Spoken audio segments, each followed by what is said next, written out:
Shall we pray? Our everlasting Father, we thank you for another opportunity, this great day, the beginning of another new week in your presence. Thank you for all that you did in the night season. Thank you for carrying us by the Holy Ghost. Thank you for your hand upon our individual lives, ministries, our nation, and the entire African as a continent. Father, we give you thanks and praise this morning. Accept our worship in Jesus' mighty name. As we continue your presence this morning in the study of your word, to feed at your feet on the altar, we pray that you will bring to us precious things out of mercy. We ask that you open our eyes to see wondrous things out of your law. And we pray that you enlarge the capacity of our hearts to receive and to retain thy word in the name of Jesus Christ. We overthrow all elements of darkness that is raised from hell against us, against the world this morning, and against your people in the nations that are gathered. We shut them down in the name of Jesus Christ. We declare that thy kingdom shall reign in our hearts, in our fellowship, in the nations where you have sent us as watchmen, and in the world as a whole, in the name of Jesus Christ. Thank you, blessed Redeemer. In Jesus' mighty name we pray. Hallelujah. You're welcome to fellowship this morning. And in our last study, we began a series on developing personal intimacy with God. Amen. Developing personal intimacy with God. That after redemption, after you have come to Christ in salvation experience, the next thing that is very crucial is your relationship with the Father. Your relationship with the Father is very crucial on a daily basis. And every relationship needs to be cultivated. You need to develop a relationship before you can actually understand a person. You can't understand me in toto except you cultivate a relationship with me, or what I call intimacy with me. The same thing with God. God is a person. Amen. He's a person. And until you develop a relationship, you can't understand a person. You can't understand a person. In our last study, I think we looked squarely on the state of our hearts, the importance of our hearts, focusing on just one thing, focusing on God and God alone. If you must develop a relationship, a prayer life, as they will call it today in the church, if you must develop an intimate relationship with God, the state of your heart is very crucial. You must learn to put priority on God above every other thing else. And prioritizing your personal relationship with God is what sets you above other of your colleagues in the world and in your journey in life. If you cannot give priority to God in all that you do, it will be difficult for you to know Him. Remember, we looked at Jeremiah chapter 9, verse 24 in the last study. That the Bible says, let not the wise man glory in his wisdom. Let not the mighty man glory in his might. And let not the wealthy man glory in his riches. But let him who glory in just one thing.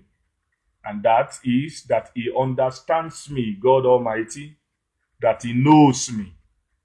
God even wants us to glory in our knowledge of him. And you cannot know him without cultivating or developing intimacy with him. The person you are always with, you soon become like that person. Amen. So if you're always with God, you soon become like him. And I made a distinction last week that knowing about God is actually different from knowing him.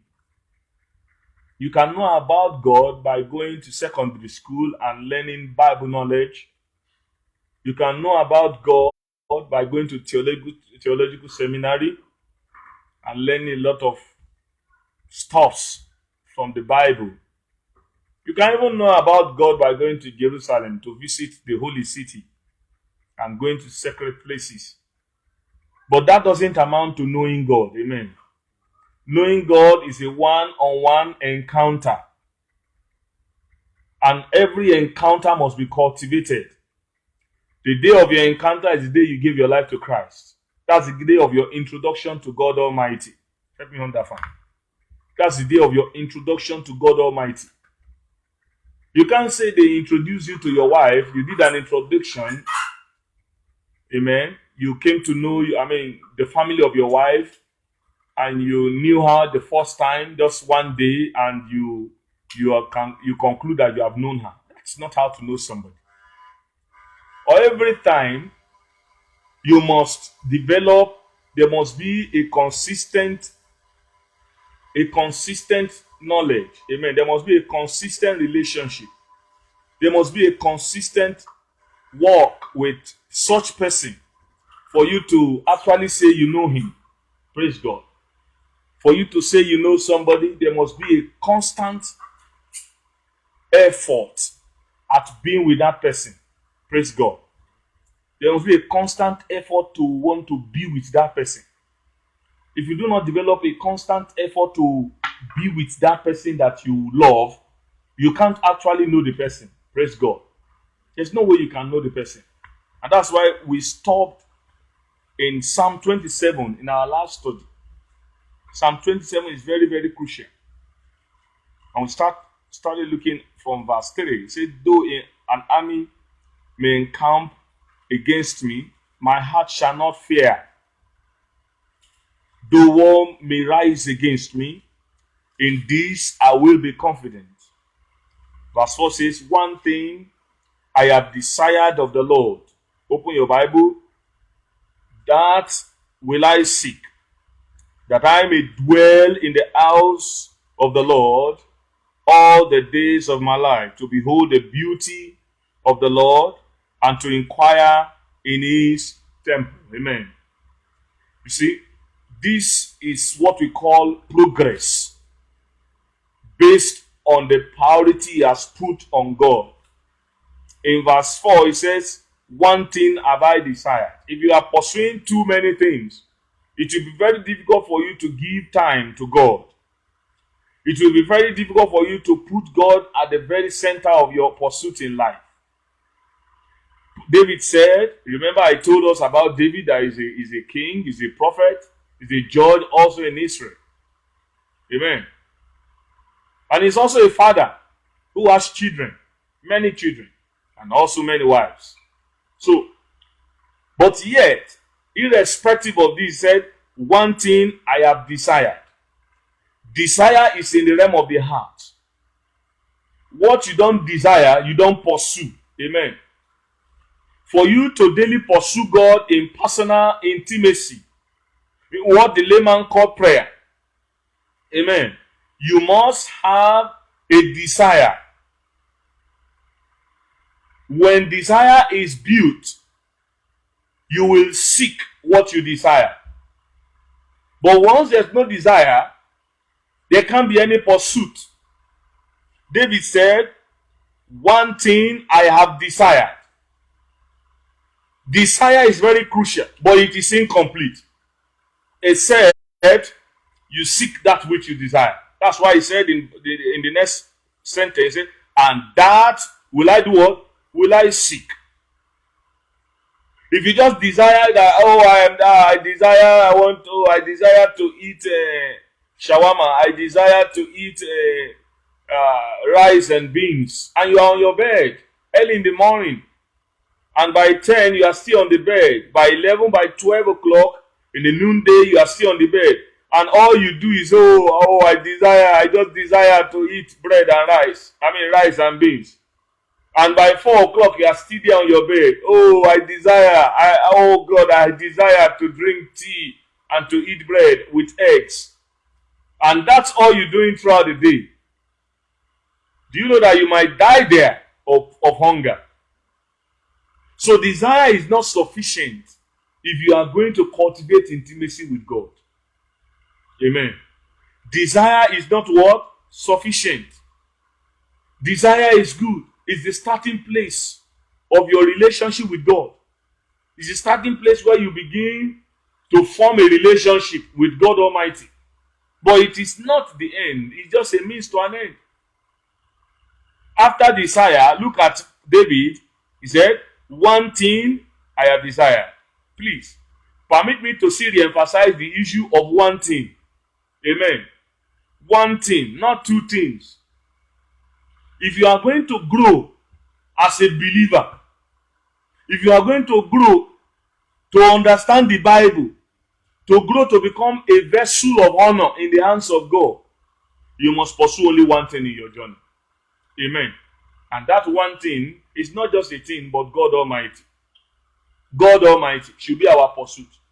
I've sat through the Bible and I've found out that all the men and women that became great in their generation were men and women in search, in pursuit of just one thing. They were in pursuit of God Almighty. Amen. Do you know why? If you pursue God in your life, if God is all that you pursue, if God is your fascination, if God is your desire, I tell you, every other thing in life will be brought to you. You will enjoy all the good things of life. But I want to also tell you that if you are pursuing every other thing in this world, your spiritual soul, your spiritual life will be very lean. It will be very thin. It will be impoverished. You will grow like a kwashoko, a child with kwashoko spiritually. David said one thing, not two things. You can't have divergent pursuits and arrive at the same spot. You can't be pursuing too many things and get one thing. In fact, in the English language, they said, the Englishman says, Jack of all trades is what? He's a master of none. In developing a devotional life with God, if you are going to be a strong believer who will not be living as a parasite on other men of God, on other believers, who will not be going from one mountain to the other, amen, pursuing cheap miracle, that dirty men with dreaded locks, dirty dreads will be laying hands on you. Some of them, they even sleep with married women. If you don't want people to be taking you to the water to go and bathe, to do spiritual bath, if you don't want people to be dictating religion to you, what you need to do as a believer is to develop your personal relationship with God in the place of prayer. Amen. You need to find a place with God. If you do not find a specific location, if your location is not in God, other people will determine the kind of your spirituality. They will determine your spirituality. They will determine your height and experience as a believer. So we are talking about developing in personal intimacy with God. In Psalm 27, that verse 4, David said, one thing. You must put priority on one thing, not on two things. If your life is going to go upward spiritually, and you are going to attain a higher benefits and blessing in this journey of life, you must pursue how many things? One thing. Hallelujah. How many things? How many things? One thing. One thing have I desired of the Lord. Just one thing. And that one thing is not a thing. It's God Almighty. Hallelujah. Do you know I've discovered that if you begin to pursue God as from now, you will never get to his end. You will never get to a point where you are satisfied. You never get to a point where you are fully known God. In fact, the more you go deeper in God, the more you grow in your intimacy with God, in your relationship with God, the more you discover that you are yet to know him. Amen. In your quest for God, in your quest in the world, let God be the priority. Let God be at the center of all your desire. Even though you are doing other things, you are going to school, you are going to work, you are doing one project or the other, you are working in the kitchen, you are doing the home chores. Let nothing take that aspect of your life, that central aspect of your heart. Let it be reserved for God and God alone. If you will begin to pursue relationship with God as from today, I tell you, God will take you deeper and further than all your teachers put together. So I'm going to ask you this morning, what's the state of your heart? Is it splitted? Is your heart so splitted among many things? Is your heart too much occupied by diverse things that does not translate to God's knowledge? Is the devil helping you to dissipate your energy? Is the devil helping you to waste your strength on other non-essentials of life? David said, we can learn from David because he's a wise man. We can learn from David because he's a successful man. We can learn from David because he's a man of experience under God. David said, one thing I have desired. Amen. What have you desired? If you meet God today, what will be the one thing you are going to ask him to do for you? Amen. I know what I will ask the Lord personally if I meet him. There's nothing that should fascinate me than to know him. Amen. Because he says, let him who glory, let him who pride himself, glory in the fact that he knows me, God Almighty, and he understands me. At the foundation of the knowledge of God is the knowledge of all things. He that knows God will know all things, because God knows all things. Let your desire arise this morning. Let your desire be awakened this morning. Awaken your desire. How do you do that? You must remove every other thing that is contending for space in your heart.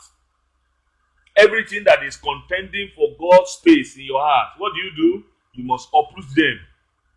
No wonder Jesus Christ said the axe is laid beneath the tree. That everything that does not bear fruit, what does the Father do? Is hewn down. You burn them. Everything that is that is choking up the life of God, the desire for God in your heart, you must give it up this morning. Whatever it is that is like an idol in your life, you must give them up this morning so that God will be balanced. God will sit on the throne of your heart and your desire for him will grow every day. David said, one thing I have desired of the Lord, and that will I seek. What you desire is what you find in life. Praise God. Whatever you desire is what you get out of life. If you keep desiring things that are not eternal, you find that your life will tend towards decay and corruption. God is of inestimable value than every other thing in this world. When you pursue God, you will get every other thing.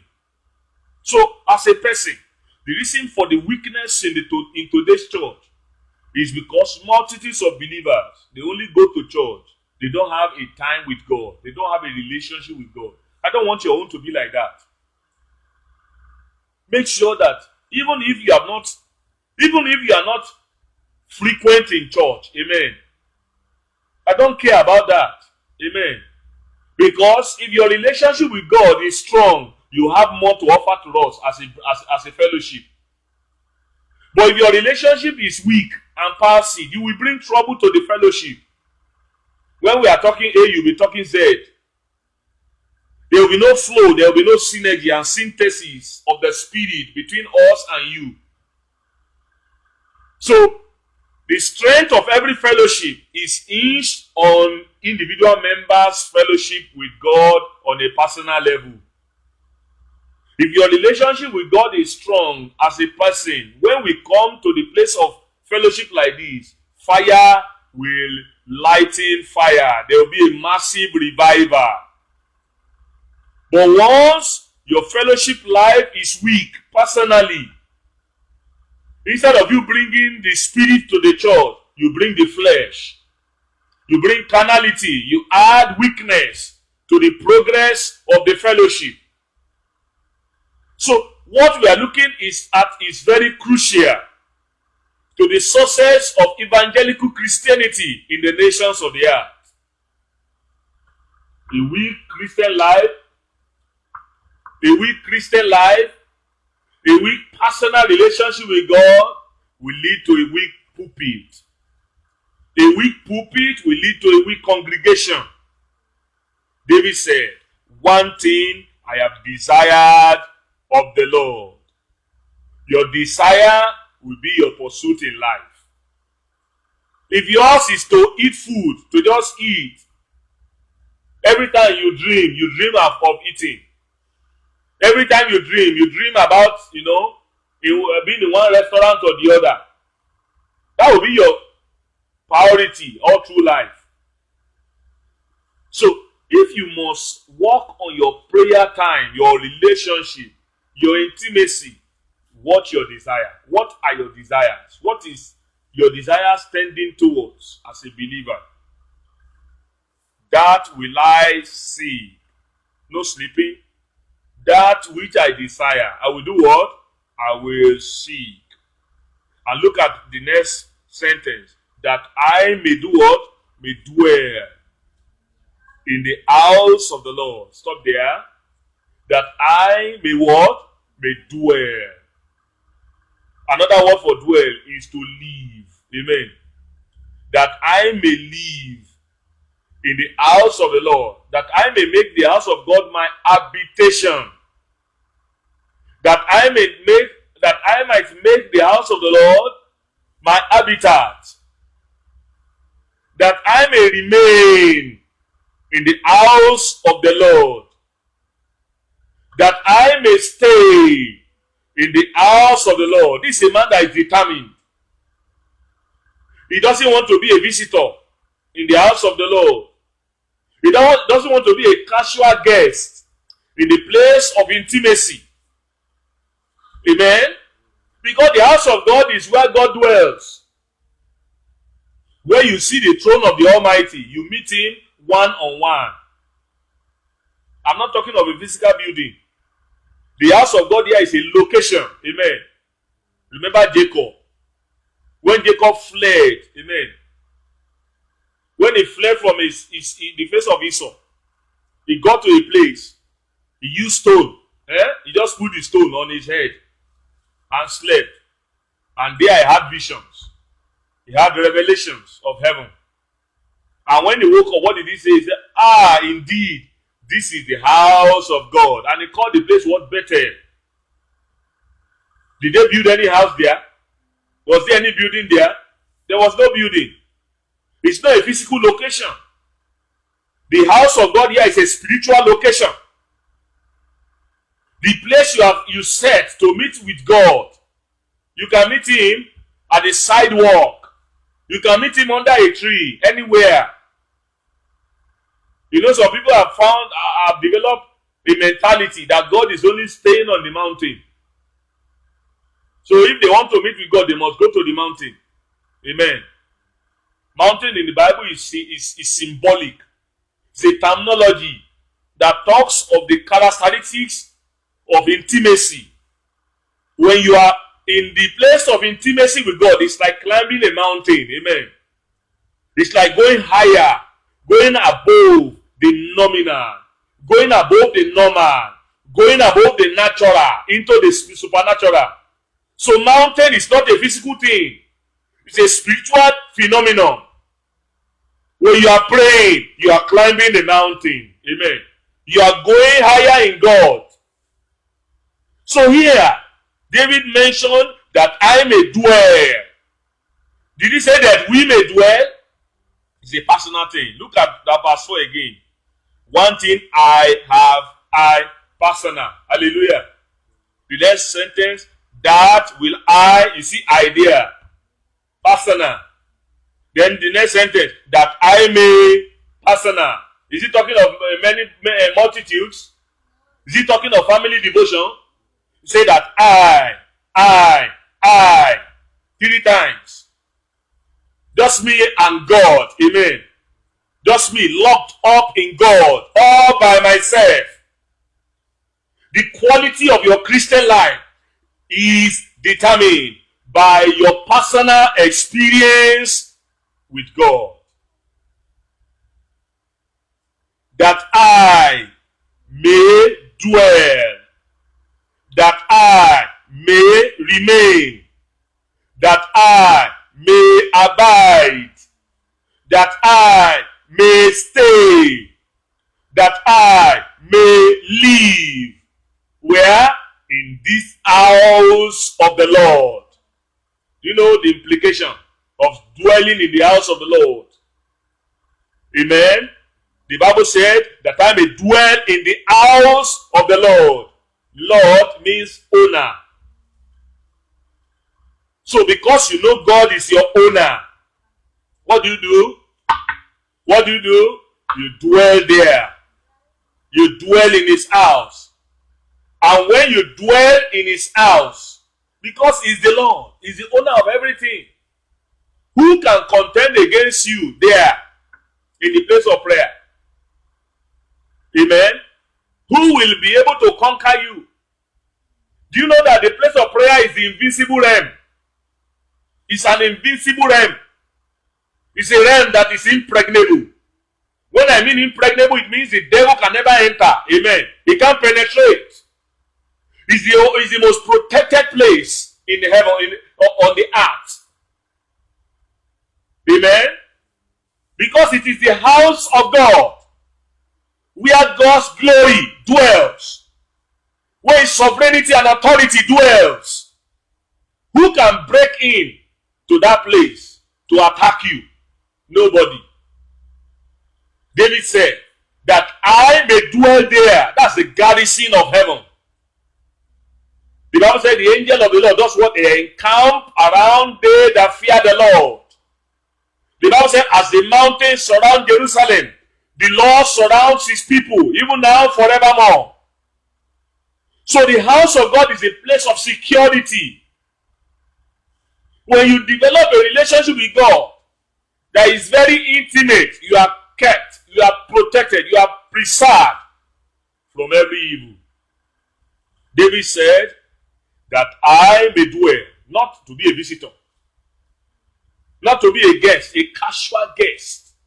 You know, a casual guest just come and go. I'm not coming to just collect. I'm not a collector. You know, a lot of people in the church today, they are like collectors. They come to God when they want to collect. They treat God like the ATM machine. When they are in need, they rush to him. Of course, God will meet their need. But that's a casual kind of relationship. That's a weak kind of relationship as a believer. That's not what I'm introducing to you. I want your life to be strong. I want it to be dynamic. I don't want you to depend on me. Amen. My prayer is that you be independent. Amen. And your independence begins at developing personal intimacy with God. By independence, I do not mean rebellion. Amen. I mean you are able to hear God for yourself. You are able to take decision under God. That I may dwell where? In the house of the Lord. The place of security. I don't want to be a casual guest. I'm not a collector. I'm not here to collect miracle. David didn't say, I'm coming to collect something from you. No. I just want to dwell there. I want to just behold your beauty. Amen. I want to just look at your face. Mahason Toroboshinda. Zeko Sekolobo Shindaraba. I want to see you. I want to see the beauty of the Lord. I want to see how wonderful the Lord is. I love you, Jesus. The love in your heart to move you to say, no, I just want to be here, God. I have come this morning. I have come. You use your tears to wipe his feet like Mary. You cry at his feet. Your heart is longing for him. That's what we see in David this morning. He said that I may dwell in the house of the Lord, that I may remain there. And look at the next sentence, that I may dwell in the house of the Lord all the days of my life. Hallelujah. I don't know what is in the heart of this man, but I tell you, the heart is full of desire. His heart is bubbling. The heart of David is full of desire. He did not say one day of my life. He has set a priority on God. He has set his focus on the Almighty. He said that I may dwell in the house of the Lord every day of my life. I don't want to live there. And do you know it's possible? Amen. What was a desire for David in the old covenant is a reality for us in the new covenant. In the new covenant, in the old covenant, you have to go to a physical temple to meet with God. That's the description that David is giving here. But in the new covenant, where is God now? He dwells in earthen vessels. You and me, I can carry him everywhere. So the possibility to dwell in his house every single minute and every single day of my life is not a possibility. Amen. Because in the new covenant, you carry God. That's why I keep warning you. Don't ever pray, God, let your presence go with me. It's a wrong prayer. The presence of God is upon you since the day you gave your life to Christ. Everywhere you go, whether you know or you don't know, He's with you. He has committed himself to you by the blood, by redemption, by the power of the Holy Ghost. So here he's saying, I want to dwell in God's house every single minute and day of my life. You can carry God everywhere. Intimacy is not just a one-time experience in the morning. No, it shouldn't be relegated to that. It's not a ritual. Though in a way it looks like a ritual. Something you do concurrently, consistently. But I want you to see beyond that. That God's expectation for you is to carry him everywhere.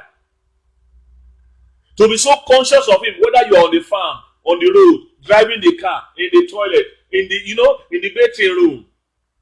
You are so conscious of God's presence. Your heart is lifted and resting on him always. That's what David is describing here.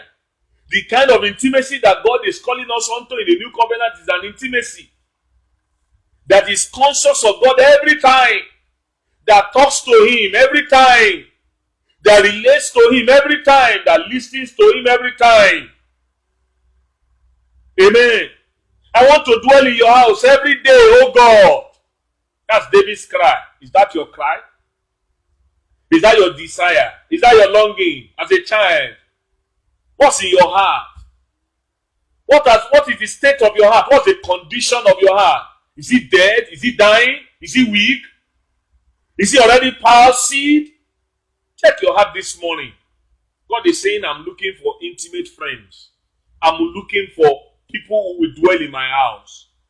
People who will give me space in their life. I'm looking for people who will pursue me. Who will pursue me. Who will pursue after me with all of their hearts. Look at David again. He says, that I may dwell in the house of the Lord all the days of my life, as long as I have my breath, as long as I'm living in this world, as long as I have the privilege to breathe physically on earth. Oh Lord, I want to dwell with you. That's his desire. And look at number 2 reason. See, to behold to look upon, to behold, to look upon the beauty of the Lord. To look upon what? The beauty of the Lord. How many of you know that God is extremely beautiful? Amen. That's what we call Jesus, the Rose of Sharon. We call him the Lily of the Valley. We call him the bright and morning star. Hallelujah. When Isaiah was describing him, he said, I saw his glory. I saw the seraphs. I saw the cherubim. And I saw the cherubs with their glory overshadowing the mercy seat. I saw smokes, amen, emanating from his temple. I saw the 24 elders this morning. Do you know how beautiful God is? Do you know how glorious he is whenever you look upon him, when you are there in the place of prayer? Do you know how extreme his glory is? The Bible said, we with unveiled face in the new covenant, we behold as in a mirror the glory of the Lord. We behold as in a mirror God's glory. And by beholding that glory, we are transformed. We are transformed into the same image, from one degree of glory to another. Hallelujah. Hallelujah. Verse 4 again. One thing I have desired of the Lord, that will I seek, that I may dwell in the house of the Lord every day of my life, all the days of my life. Then lastly, to behold the beauty of the Lord and to inquire in his temple. I don't know the journey of life. I just want to keep inquiring. I want to be asking him about my journey in life. I want to know what he has in store for me. I want to know what lies ahead for me. This is my desire. David's desire was simply to have a consistent, intimate relationship with the God of Israel. What is your daily desire? I don't want to go to the other verse 5. Because when you look at verse 5, it talks of the protective power of God's, of developing intimacy with God, the gains, the advantages that you get when you develop personal intimacy with God. Look at verse 5. Verse 5 says, for in the time of trouble, he will do what?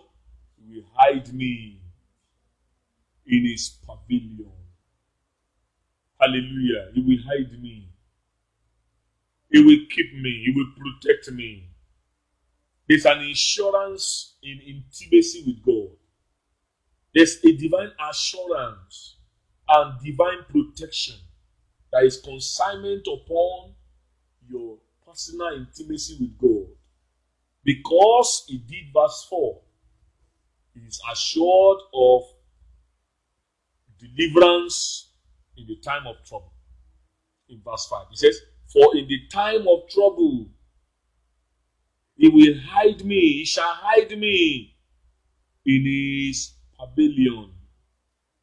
In the secret place of his tabernacle, he shall hide me. He shall set me high upon a rock. Hallelujah. That's what God will do for you. That's what God will do in your life. If you as a child, you wake up in the morning to pursue God first of all, above every other thing. That's what God will do for you. As a believer, if your delight is in God early in the morning, before you talk to any human being, you go there. You meet with him. You speak to him. David said that I may inquire in his temple. I want to know your plan for my life today. I want to follow your agenda, your counsel. I want to know what your plan is for my community. I want to know your plan for my family. I want to know your plan for my child, for my wife, for my husband. I want to know your plan for my academics. So David said, I want to inquire. I want to ask questions in your presence. I want to know some things I don't know about myself. I want you to speak to me. This is what David was looking for. He wants fellowship with the Father. He wants to know God's mind for his life. He said, and to inquire in your temple, in his temple. May we never mess up our earthly time. May we not waste our time on this earth in the name of the Lord Jesus Christ. You know what I discovered? That the time you spend in the place of prayer, in your place of intimacy with God on a personal level, is the only time that you are sure never to waste on this earth. That time you spend with God is a time that is always recorded in eternity. You can never waste it. All other times that you spend anywhere except under divine direction, most of them are wasted time. You waste your strength and you waste your energy once you don't have a relationship that is strong with God. This one does not, irrespective of your age, even if you are 2 years old, you are 5 years old, you are 7 years old, God is calling you to come. How old was Samuel when he started developing relationship with his father, with God Almighty? The Bible said when everybody was asleep and the light in the temple was already going out, Samuel was sleeping in the temple. When the Lord called him, he said, Samuel, Samuel. God called him. He heard the voice of God. He was a boy, like 7 or 8 years old. But he loves God. God spoke to him. So the first thing you must do as a child, irrespective of your age, is to come to God early in the morning when you wake up. It's not the time to rush out and to begin to do other things. It's not a time for you to begin to check your phone. It's a time. Put your alarm. Set your alarm to wake you up so that you can rise up in prayer. That's what we are talking about. Intimacy is talking about a time that you have with God. You talk to him, you listen to him, you read his word. If you do that daily, you find out that your Christian life will be buoyant. You'll be spiritually strong in the journey of life. And God will be able to send you on missions for him on the earth. May God grant us wisdom as we continue to look at the matter concerning intimacy. May we find time. May we create time for this relationship, for this intimacy with God every morning when we wake up in the mighty name of the Lord Jesus Christ. I want us to talk to God this morning. We have spoken to him about desire. David said one thing about desired of the Lord, and that will I seek. Let me ask you, what is your desire? Is it food?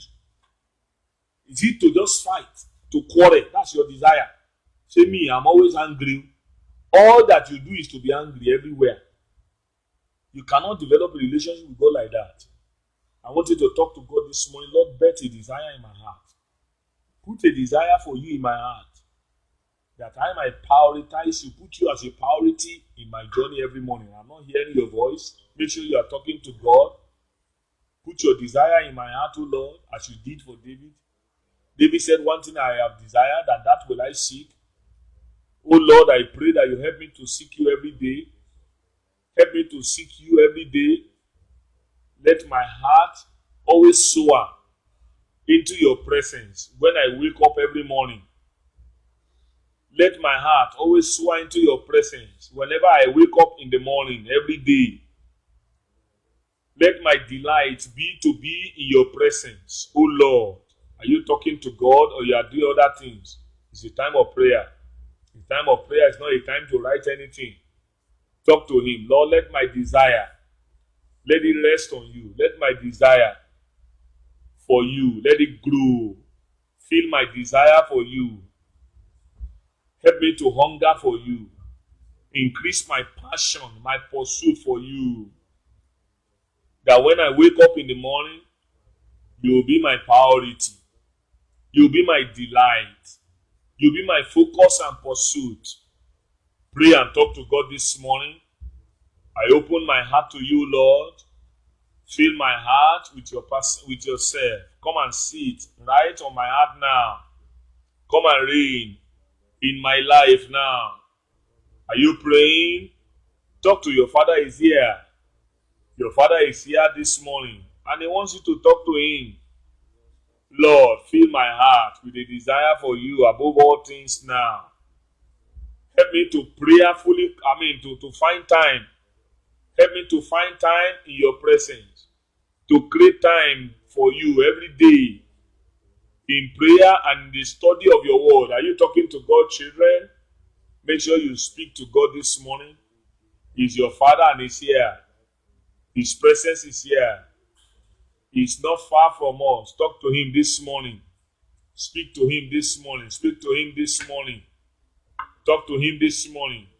Pray that this fellowship, each of us will be vessels of praise and prayer.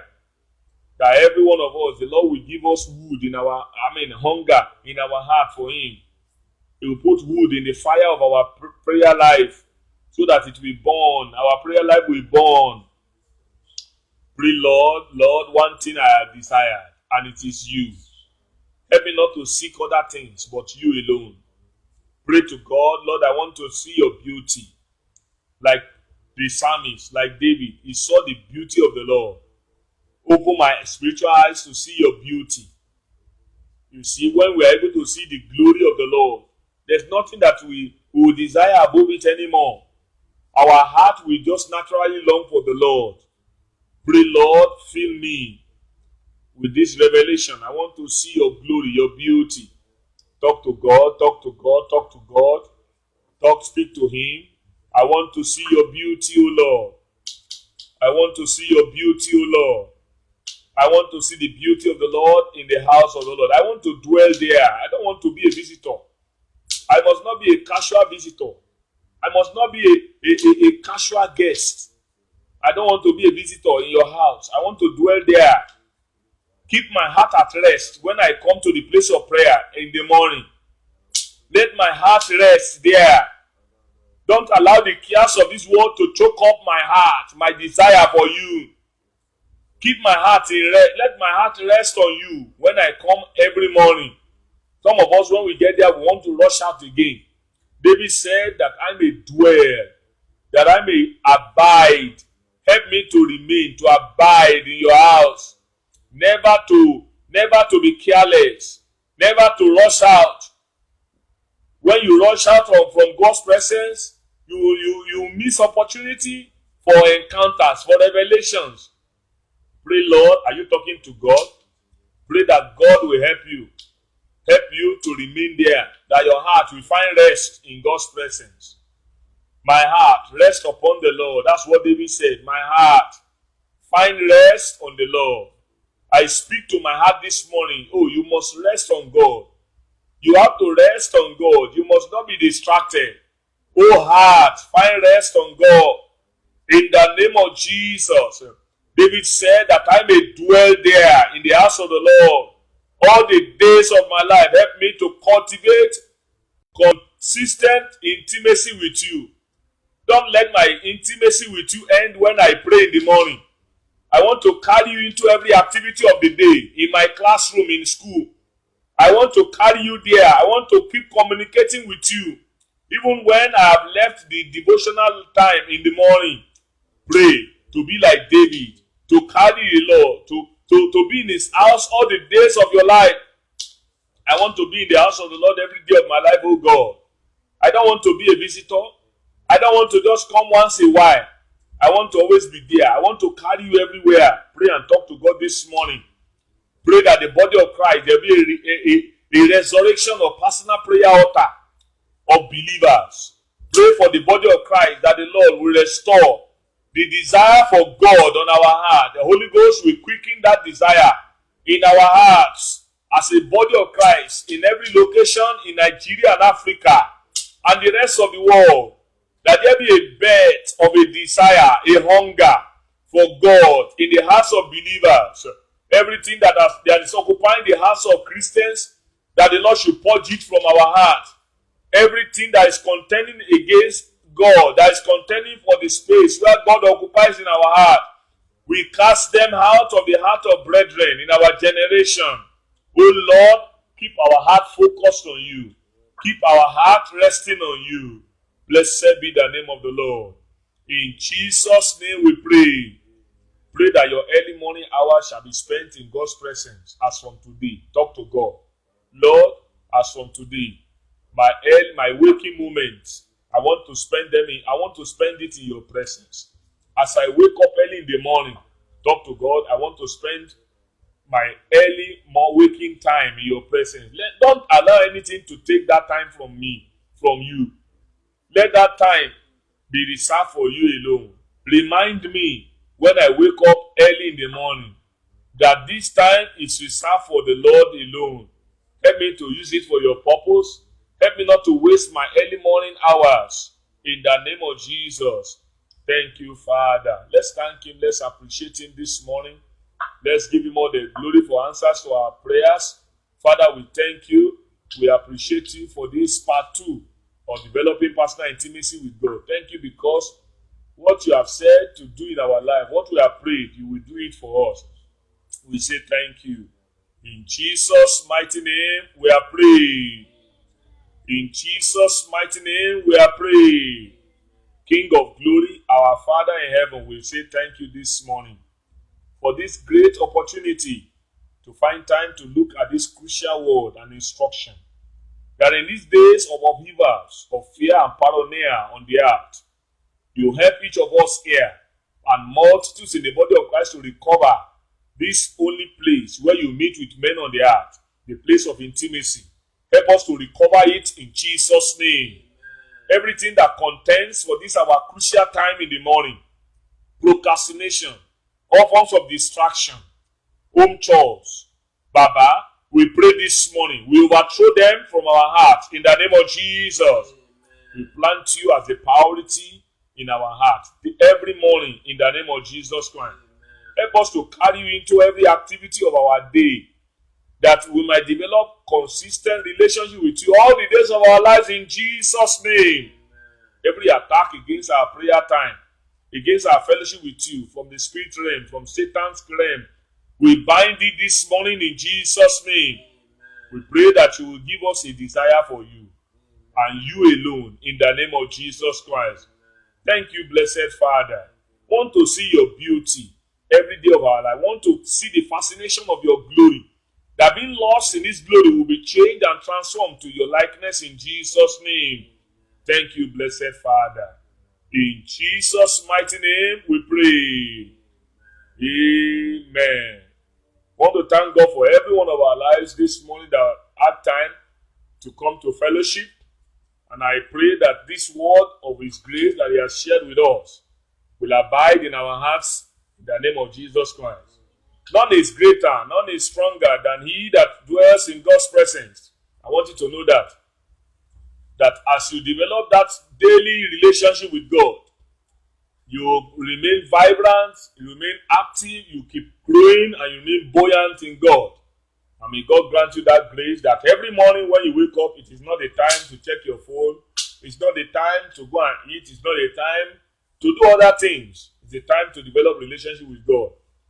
To come to your Father as David does in his own earthly time.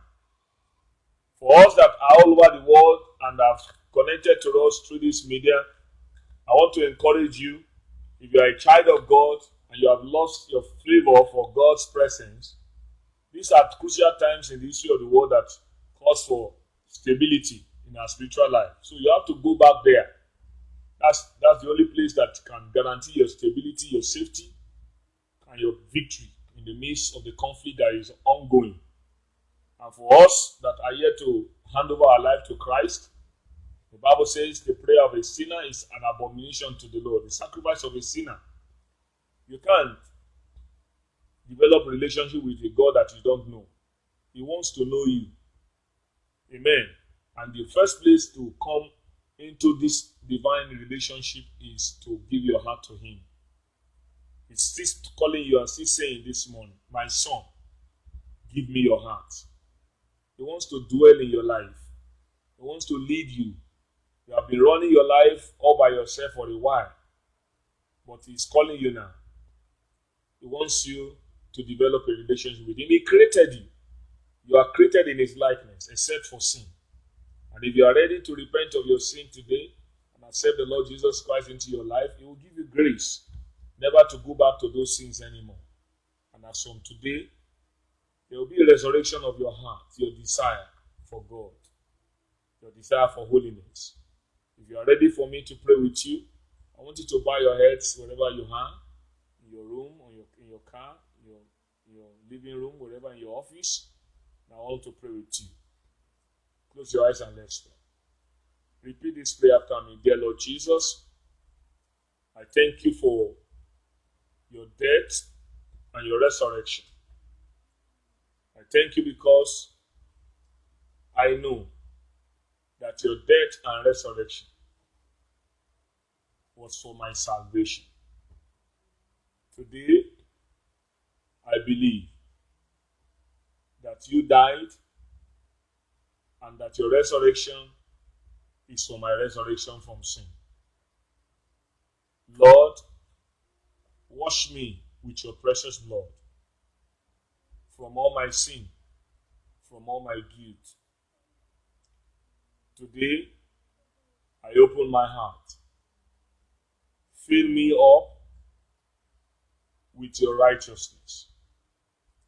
Fill me up with the Holy Spirit and empower me to live a victorious life as I journey to the heavenly kingdom. Thank you, Father, for saving me. In Jesus' name, I pray. Heavenly Father, I thank you for these souls. The Bible says, those that come to you, you will not cast away. That with the heart a man believeth, and with the mouth confession is made unto salvation. I pray for these ones that handed their hearts to you today, that no matter how many their sins were, I ask that you forgive. I ask that you wash them clean with your precious blood in the name of Jesus Christ. I ask that you write their name in the Lamb's book of life. I ask that you give them the miracle of a new heart. Take away the heart of stone and fill them with the Holy Spirit to empower them to live a holy life. Thank you for saving them. Thank you for leading them in the place of personal intimacy with you as from now. Blessed be the name of the Lord. In Jesus' name we pray. Amen. It's wonderful to be in fellowship today. Brethren, I want you to join us for another episode of our fellowship online next week, same time, where we'll be bringing the word of God to you. Some of you that give your life to Christ would like to hear from you. We also encourage you to go to our YouTube channel on Maranatha Vision Network, and you can also interact with our Facebook account and the co-laborers platform for Maranatha Vision Network also. We have several videos, several messages which we have done over the years. It's very good you listen to them to lift your soul, to build you up in this Christian journey. If you have other questions, counseling needs, you can also chat us up on our WhatsApp. Our number is there on the Facebook account. We'll follow you up by the special grace of God. And so from us here, till we come your way next week, goodbye. God bless you. Remain rapturable in Jesus' name.